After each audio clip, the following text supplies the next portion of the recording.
नमस्कार, रामनवमीच्या तुम्हाला सगळ्यांना हार्दिक शुभेच्छा। आज आमच्या गावामध्ये देखील रामनवमीचा उत्सव आहे आणि जत्रा भरलेली आहे, वेगवेगळी दुकानं आहेत तिथे आणि तुम्हाला देखील राम जन्माला मी घेऊन जाणार आहे। पण त्याच्या अगोदर आमच्या इथे भरपूर कार्यक्रम असतात मंदिरामध्ये। तर काय कार्यक्रम असतात? सप्ताह असतो, अखंड हरिनाम सप्ताह असतो 15 दिवसाचा, गुढीपाडवा ते चैत्र पौर्णिमेपर्यंत आणि एकदम ख्यातनाम कीर्तनकार येतात तिथं। आणि सप्ताह अखंड म्हणजे तो आठवतही नाही किती वर्षांचा आहे तो। आणि खूप म्हणजे पुणे जिल्ह्यात पश्चिम महाराष्ट्रात एक नंबरची रामनवमी आमच्या नांदूर नगरीत होती। आणि कालच आमच्या इथे कीर्तनकारांनी सांगितलेलं ज्याला अयोध्येला जायला जमत नाही त्यांनी नक्कीच नांदूर नगरीला यावं आणि रामाचं दर्शन घ्यावं। म्हणजे इथे बघा ना, ज्यांना अयोध्येला जाता येत नाही, तर काल कीर्तन झालेलं त्यांनी सांगितलं ज्यांना अयोध्येला जाता येत नाही त्यांनी इथे यावं आणि राम जन्माच्या उत्सवामध्ये सहभागी व्हावं। तर खूप छान प्रोग्राम असतो, मी सगळं शूट करणार आहे। इथे तुम्ही बघू शकता किती दुकानं लागलेली आहेत, खूप मोठी जत्रा भरते आमच्या गावी आणि सगळेजण आता मंदिरामध्ये आहेत। थोड्याच वेळात राम जन्म होणार आहे, आपण पण राम जन्माच्या उत्सवामध्ये सहभागी होऊया आणि मंदिरामध्ये गेल्यानंतर मी सगळं तुम्हाला दाखवते। तर चला आपण आता मंदिरामध्ये जाऊया।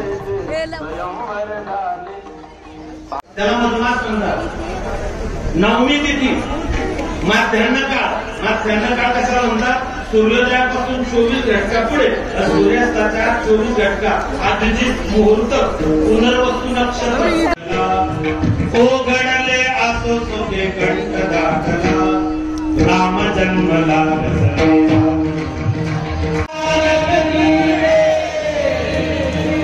राजा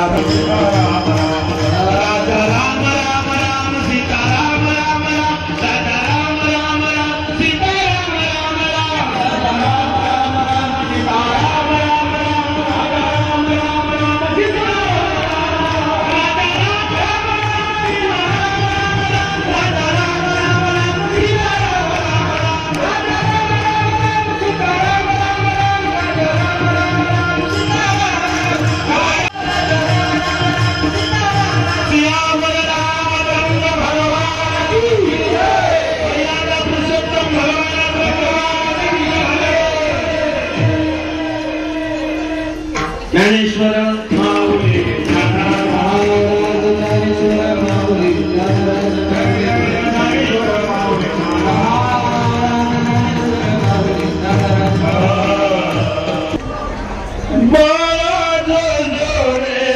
कुलभूषणा दशरथ नंदना गरी बाळा मनमोहना राम लक्ष्मणा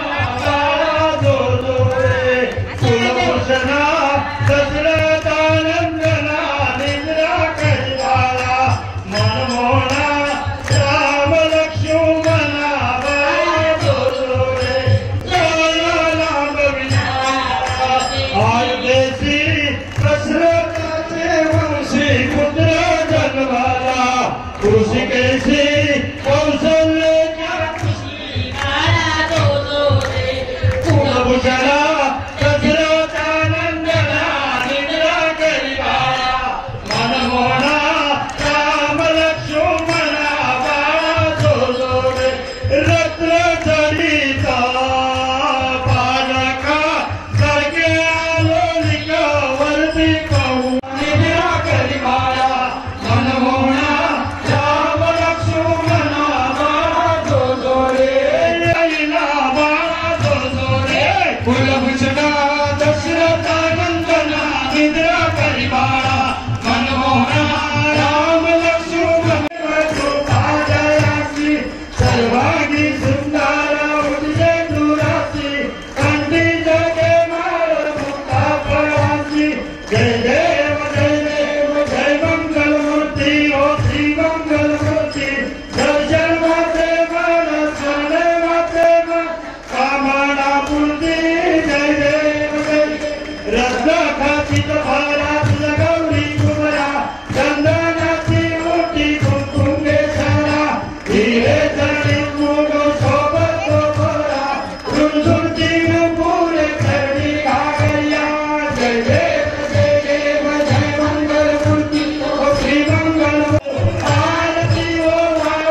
गणपती बाप्पा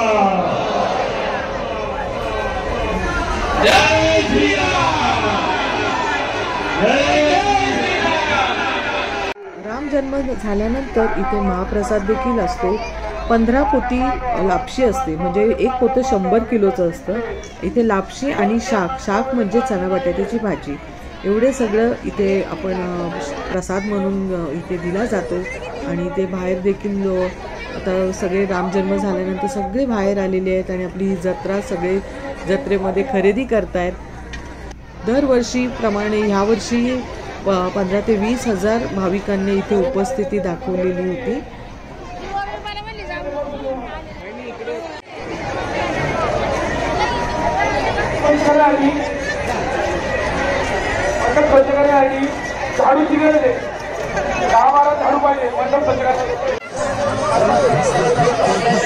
वस्तूंची किंमत 80 ते 90 रुपये. पण आमच्या लक्ष्मी सेलमध्ये कोणतीही वस्तू घ्या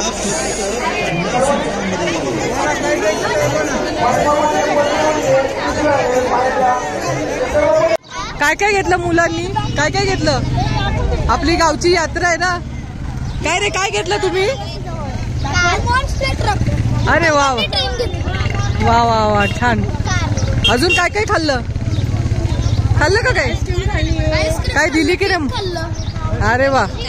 मम्मीने काय दिलं खायला? मम्मीने काय खाल्लं? काय ग? अच्छा, शाकभाजी. चला, अशा प्रकारे आपला जत्रा सेलिब्रेट करतोय. राम जन्मामुळे एकत्र सगळेजण भेटतात आहे ना आपल्याला. ऊन आहे जरा, घरामध्ये येऊ दे मग सांगते काय झालं ते. पाणी मारलं डोक्यावर, एवढं हे होतं गरम उन्हाने, पाणी घेतलं आणि पूर्ण थक्कर मारून घेतलं. तर आम्ही सगळे आता घरी आलेलो आहे मंदिरामधून. काही अजूनही यात्रा आहेच आहे. आता 3 वाजलेले आहेत. 4 वाजता 4-4:30 वाजता आमच्या इथे इंदुरीकर महाराजांचं कीर्तन असतं. तर आता सगळेजण आपापल्या घरी जाणार, थोडेसे फ्रेश होणार. आम्ही सगळे आता फ्रेश होऊ आणि पुन्हा आम्ही इंदुरीकर महाराजांच्या कीर्तनाला जाऊ.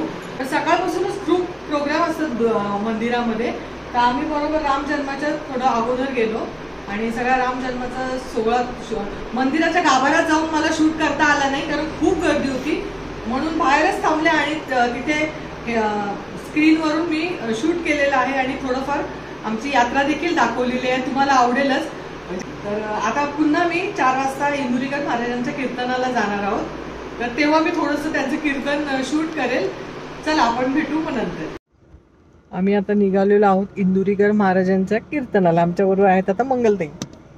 हा मंगलताई. राजी, अजून जत्रा संपलेली नाहीये, सकाळपासून जत्रा आहे. काय बघताय तुम्ही? गाडी का काय मंगलताई? चाळणी बघत होते. चाळणी आहे तिथे सगळे. प्लास्टिकचं कसं आहे काय? कितीला आहे? 130ला एक सूप आहे. सगळ्याचा प्राण असल्यामुळं शरीर जसं प्राणाशिवाय जगू शकत नाही, पृथ्वी जशी पंचमहाभूताशिवाय जगू शकत नाही, तसा कलियुगातला माणूस संतांच्या विचाराशिवाय सुखी होऊ शकत नाही. त्याचं कारण 12व्या अध्यायात असं म्हणणं आहे, गोविंदांनी गायला 12व्या अध्यायात असं म्हणणं आहे, अभ्यासापेक्षा श्रेष्ठ ज्ञान आहे. पण ज्ञानापेक्षाही श्रेष्ठ देवाचं ज्ञान. अभ्यास केला तर ज्ञान आहे, ज्ञान आलं तर ज्ञान आहे. सुगंध आहे पण घेतलं तर आहे, लाकडात आगणी आहे पण दर्शन केलं तर आहे, दुधात लूण आहे पण क्रिया केली तर आहे, आणि उसात साखर आहे पण प्रक्रिया केली तर आहे. जगात देव आहे पण आईवडिलांची संतांची सेवा केली तर आहे. आता पुढचं वाक्य तुम्ही बोलायचं आहे. लाकडाची राख आहे, राखेचं लाकूड होईल पण त्याच्याबरोबर लोक म्हणून मग समूह पाया पडून आज रामनवमीचं एकदा आत्मज्ञान आलं की दुःख येणार. आज तुम्हाला मला जे दुःखाला खाल्लंय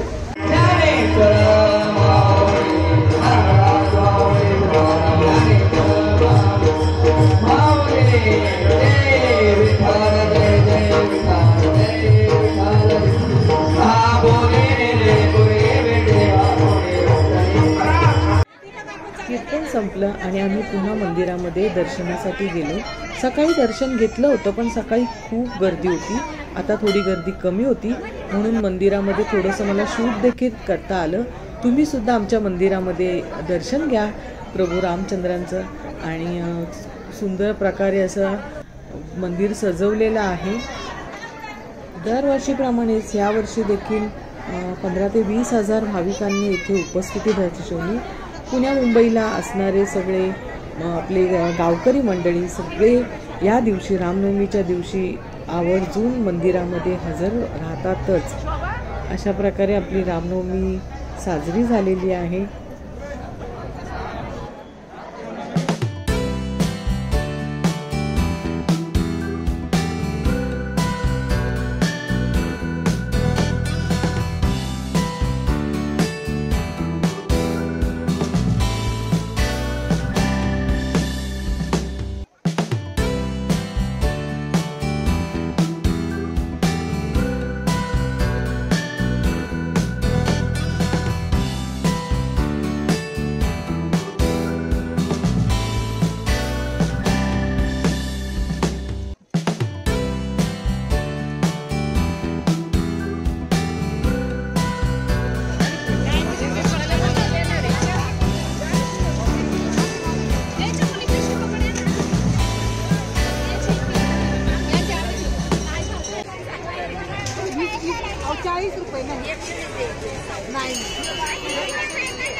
काय म्हणताय 100ला 3? चाल थांबा. आता यात्रेमध्ये सूप घेतलं आणि आम्ही चाळण घेतली. खूप काय काय वस्तू होत्या पण आम्ही सूप आणि चाळण घेतले. ओलीबे खाऊया. जिलेबी घेतलेली आहे, रेवड्या शेंगोळ्या घेतलेल्या आहेत. असा मस्त छान आमची जत्रा झालेली आहे.